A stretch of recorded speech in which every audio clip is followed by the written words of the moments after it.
Gastrointestinal tract, इस unit में constipation का टॉपिक काफ़ी ज़्यादा मज़ेदार काफ़ी ज़्यादा आसान है, क्योंकि ये काफ़ी ज़्यादा रिलेटेबल है, क्योंकि इनकमिंग और आउटगोइंग से कोई भी परे नहीं है। तो इसीलिए बिना वक्त ज़ाया किए शुरू करते हैं आज का पहला लेक्चर, ड्रग्स फॉर कॉन्स्टिपेशन।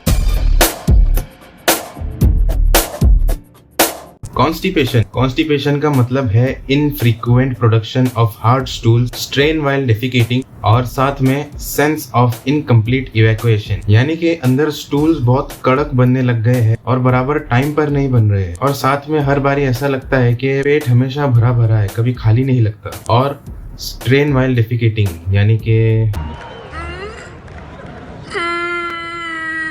तो इस कॉन्स्टिपेशन को ठीक करने के लिए जिन ड्रग्स का हम इस्तेमाल करते हैं उन्हें कहते हैं हम लैक्सेटिव्स।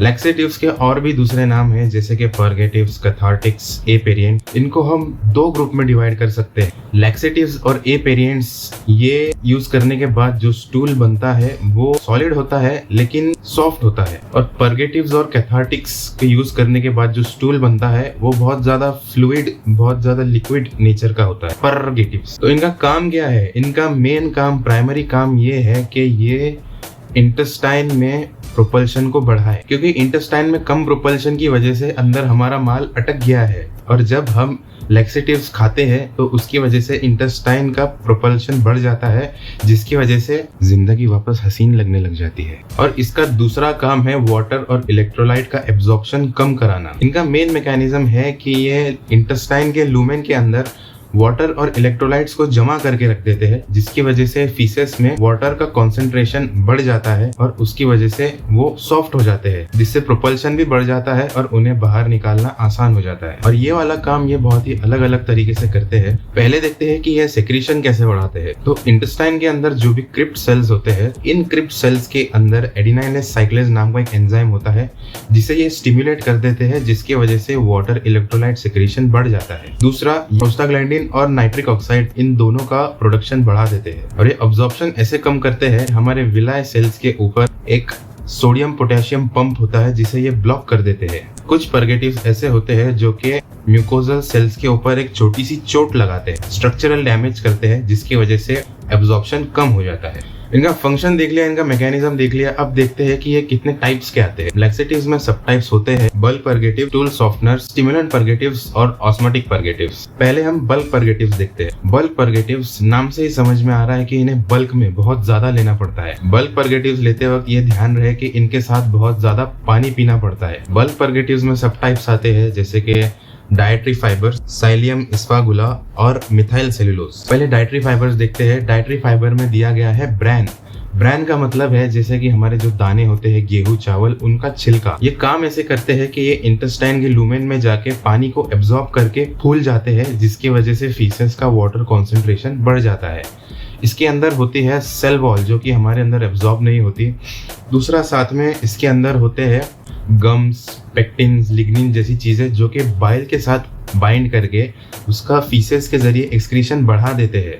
तो अगर बाइल ज्यादा एक्सक्रीट होने लग गया तो उसके साथ कोलेस्ट्रॉल भी ज्यादा एक्सक्रीट होता है, जिससे कोलेस्ट्रॉल मेटाबॉलिज्म बढ़ेगा और उसकी वजह से बॉडी में एलडीएल कम हो जाएगा। इनकी एक बात अच्छी ये भी है कि ये कोलोन के अंदर अच्छे बैक्टीरिया की ग्रोथ भी करवाते हैं, लेकिन इनके कुछ डीमेरिट्स, डिसएडवांटेज भी हैं, जैसे कि ये अनपैलेटेबल है, खाने में इतना मजा नहीं आता। ये बल्क पर्गेटिव्स है तो जाहिर सी बात है ये बहुत ज्यादा क्वांटिटी में लगेंगे, और इसका प्रॉपर असर दिखने के लिए आपको इसे 3-4 दिन लगातार लेना पड़ेगा। डाइटरी फाइबर्स उन स्टूल्स पर काम नहीं करते जो कि पहले से हमारे अंदर बने हुए हैं। जो अब ताज़ा माल बनने वाला है ये उसी के ऊपर काम करते हैं। डाइटरी फाइबर्स यूज करते समय फ्लैटुलेंस का चांसेस बढ़ जाते हैं। फ्लैटुलेंस का मतलब है, इसकी कुछ कॉन्ट्रा इंडिकेशंस भी है, जैसे कि अगर गट के अंदर अल्सरेशन, एडेशंस या स्टेनोसिस हो गया, और दूसरा inflammatory bowel disease. Dietary fibres के बाद आता है साइलम और एस्फागुला। ये एक नेचुरल कोलॉइड म्यूसिलेज है, जिसको अगर पानी में मिलाया तो एक जेलेटिनस चिपचिपी सी चीज बन जाते हैं।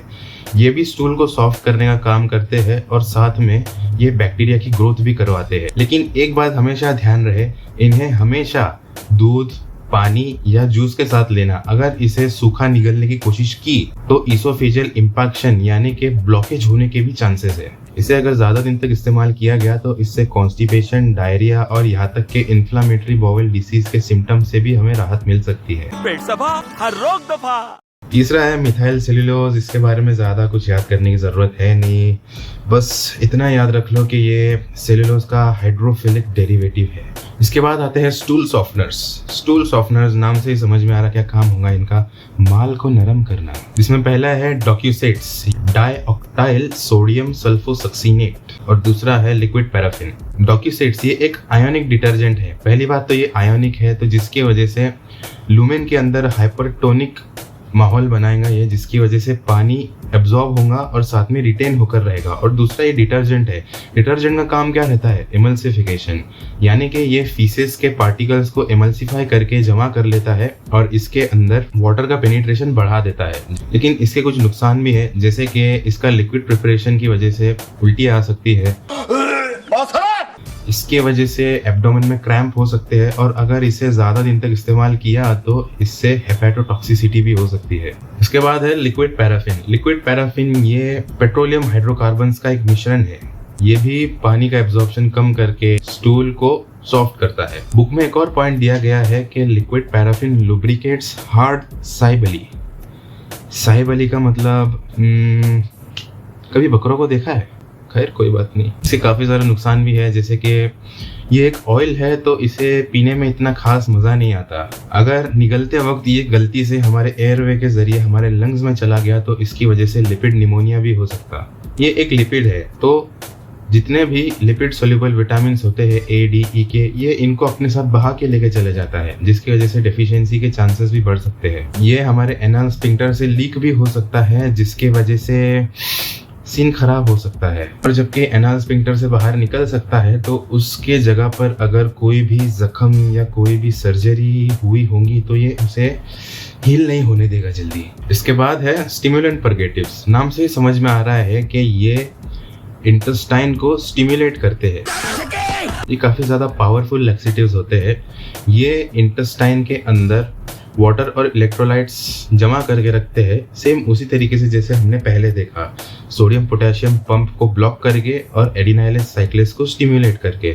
दूसरा, ये प्रोपल्शन को बढ़ाते हैं माइंट्रिक प्लेक्सस यानी कि जो इंटेस्टाइन का नर्वस सिस्टम है उस पर काम करके। लेकिन इनके भी कुछ नुकसान हैं, जैसे कि ये इतने ज़्यादा पावरफुल है तो इनकी वजह से एब्डोमेन में क्रैम्प्स भी आ सकते हैं। इनका अगर बड़ा डोज दो तो परगेटिव इफेक्ट भी ज़्यादा दिखेगा, लेकिन इसकी वजह से वाटर इलेक्ट्रोलाइट इम्बैलेंस हो सकता है, क्योंकि लूमेन के अंदर पानी और इलेक्ट्रोलाइट ज़्यादा एक्यूमुलेट हो रहा है, फीसेस के साथ वो ज़्यादा बाहर निकल रहा है। इसे ज़्यादा समय तक इस्तेमाल किया तो इसकी वजह से कोलोनिक एटोनी भी हो सकती है। और जबकि ये सोडियम पोटेशियम पंप को ब्लॉक कर रहा है तो इसकी वजह से हाइपोकैलेमिया भी हो सकता है, और ये यूटेरस को भी स्टिमुलेट करता है, जिसकी वजह से इसे प्रेगनेंसी में अवॉइड करते हैं। स्टिमुलेंट परगेटिव्स के क्लासिफिकेशन की बात करें तो इसमें आते हैं डाइफिनाइल मीथेन्स, एंथ्राक्विनोन्स, 5-HT4 एगोनिस्ट और फिक्स्ड ऑयल्स, जिन्हें हम दूसरा नाम भी दे सकते हैं जैसे कि chemical based, plant based, receptor based और ऑयल बेस्ड। डाइफिनाइल मीथेन में आता है बिसाकोडाइल, फेनोफ्थलीन और सोडियम पिकोसल्फेट, जिसे मैंने तो ऐसे याद रखा है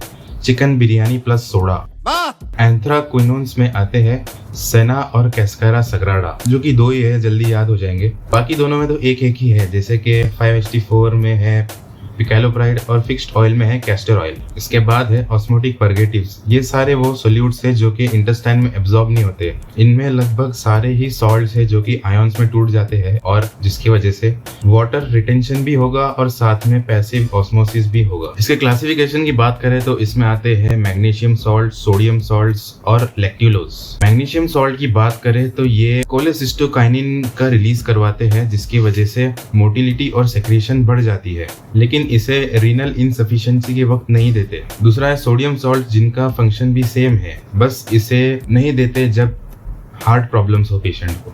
ये दोनों भी टाइप के सॉल्ट्स अंदर का ट्रैफिक लगभग 100% क्लियर करवा देते हैं, लेकिन इसे भी अगर बार बार इस्तेमाल करो तो फ्लूइड इलेक्ट्रोलाइट इम्बैलेंस हो सकता है। इनका यूज है अर्जेंट कॉन्स्टिपेशन रिलीफ, यानी हमें फटाफट कॉन्स्टिपेशन से राहत चाहिए। कोलोनोस्कोपी या सर्जरी के पहले जब हमें इंटेस्टाइन को पूरा क्लियर रखना पड़ता है, तब इसे इस्तेमाल कर सकते हैं। अगर टेपवर्म इन्फेक्शन हो जाए या फिर फूड या ड्रग पॉइजनिंग का केस हो, तब ये परगेटिव्स को देकर हम पूरा इंटेस्टाइन क्लियर करवा सकते हैं। फिर आता है लैक्टुलोज। लैक्टोज और फ्रुक्रोज को मिला दो तो लैक्टुलोज बन जाएगा।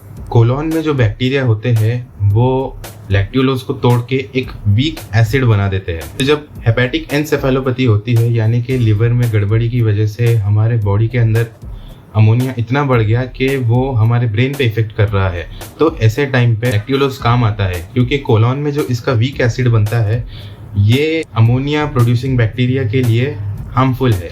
ये हो गए सारे के सारे लैक्सेटिव्स। अभी हम देखते हैं इनका चॉइस, यानी कि कब कब इन्हें इस्तेमाल करना चाहिए। पहला तो हो गया कॉन्स्टिपेशन। कॉन्स्टिपेशन होता क्यों है? कॉन्स्टिपेशन होता है लो फाइबर इंटेक की वजह से, या फिर अगर तुम पानी कम पी रहे हो, या एक्सरसाइज कम है, या फिर तुम्हारे बॉवल हैबिट सही नहीं है, टाइम टू टाइम ऑफिस जाना नहीं हो रहा तुम्हारा। कॉन्स्टिपेशन भी दो टाइप के आते हैं, स्पास्टिक और एटोनिक। स्पास्टिक कॉन्स्टिपेशन में इंटेस्टाइन के अंदर बहुत ज्यादा स्पाज्म होने लगते हैं, क्रैम्प्स आने लगते हैं, जिससे दर्द भी बहुत होता है। इसमें स्टूल एकदम राउंड और कड़क होता है, जिसे रैबिट ड्रॉपिंग्स भी कहते हैं। ऐसे में स्टिमुलेंट परगेटिव्स नहीं यूज करते हैं, क्योंकि हमने देखा है कि वो क्रैम्प्स करते हैं और इसमें पहले से ही स्पाज्म हो रहे हैं, तो इसमें हम यूज करते हैं इस्फागुला। दूसरा है एटोनिक कॉन्स्टिपेशन, यानी कि स्लगिश बॉवल। इसमें कोलोन के मसल्स का टोन कम हो जाता है, यानी कि एकदम ढीले पड़ जाते हैं वो, जिसकी वजह से पेरिस्टाल्सिस बहुत कम होता है, वाटर एब्जॉर्प्शन ज़्यादा हो जाता है, तो फीसेस एकदम ड्राई बनते हैं। ऐसे में हम बिना ड्रग्स के भी ये वाला कॉन्स्टिपेशन ठीक कर सकते हैं, एक्सरसाइज, खाना वगैरह ठीक करके, पानी बराबर पी के।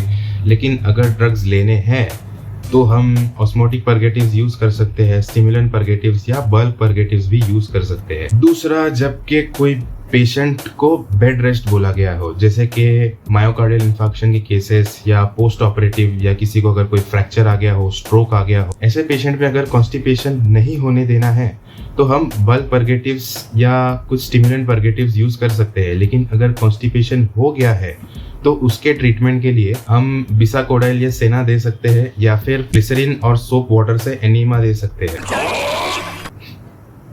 इसे तब इस्तेमाल कर सकते हैं जब डेफिकेशन के वक्त स्ट्रेनिंग से बचना है, यानी कि ऐसे कंडीशंस जैसे कि हार्निया हो गया, हार्ट डिसीज हो गया, या फिर आंखों का भी ऑपरेशन हुआ हो, क्योंकि हम अगर एब्डोमेन पे ज़्यादा जोर लगाए तो आंखों पर भी प्रेशर आता है। फिर अगर सर्जरी के लिए, एक्सरे के लिए, या फिर कोलोनोस्कोपी के लिए हमें इंटेस्टाइन को प्रिपेयर करना हो, तब एंटी हेलमिंथिक्स खाने के बाद जब कीड़े मर जाते हैं तो उन्हें बाहर निकालने के लिए, और फूड या ड्रग पॉइजनिंग के केसेस में भी। लेकिन लैक्सेटिव्स को कब नहीं इस्तेमाल करना चाहिए? पहला, अनडायग्नोस्ड एब्डोमिनल पेन, यानी कि हमें एब्डोमेन में पेन क्यों हो रहा है इसका प्रॉपर रीजन नहीं मालूम। दूसरा, अगर कोई सेकेंडरी कॉन्स्टिपेशन हो गई हो, यानी कि कोई दूसरी चीज की वजह से कॉन्स्टिपेशन हो रही हो, जैसे कि strictures, obstructions, hypothyroidism, hyper calcaemia, कोई ट्यूमर आ गया हो, या फिर कोई ड्रग्स जैसे ओपिएट्स और सेडेटिव्स।